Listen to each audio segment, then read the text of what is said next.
Why would someone hate me? Because I don't hate anyone. So nice. Terrorists, globally, terrorists have an agenda. An agenda is dependent on the orientation of that particular terrorist group.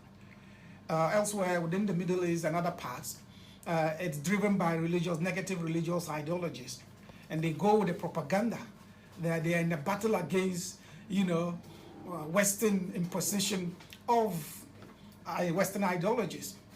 And so they see themselves as people who are in a battle against, the aggression of ideological imposters, who they see that they are in a position to the will of God. So they use narratives built along religious lines and target them. And there are so many, incidences or so many cases or examples they could use to justify those narratives and mobilize vulnerable young people, as their forces in engaging other states. Here in West Africa, we're seeing Boko Haram starting as some sort of revivalist group.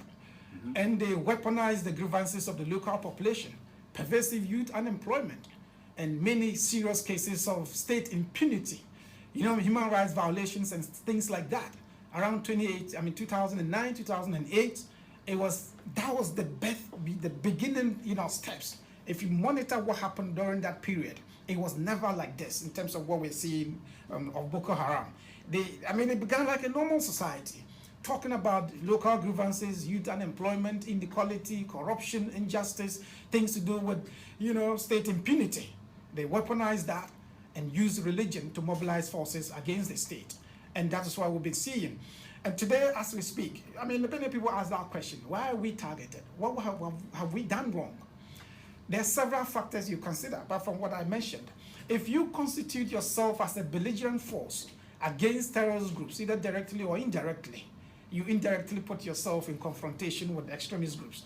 We belong to ECOWAS, and ECOWAS has instituted several measures, against terrorists. If you remember, during President Mohammed's time as chair of ECOWAS, he made a statement during one of the summits how they would, ruthlessly deal with terrorism and terrorists. He made a very strong statement, a very bold one, and many analysts were concerned that it would put Ghana directly, in contest with terrorists.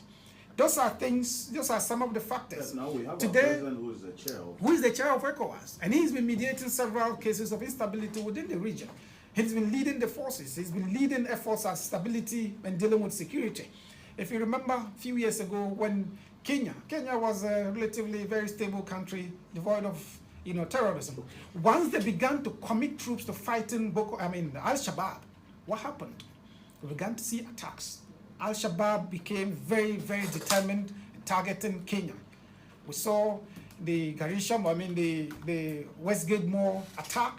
Unfortunately, we had our academic, Professor Awuno William, unfortunately died in that particular attack. And so these are factors that put us, in confrontation with extremists. And whether we like it or not, we cannot pretend that we are not part of that particular contest. We need to prepare, we need to help prevent that from happening here.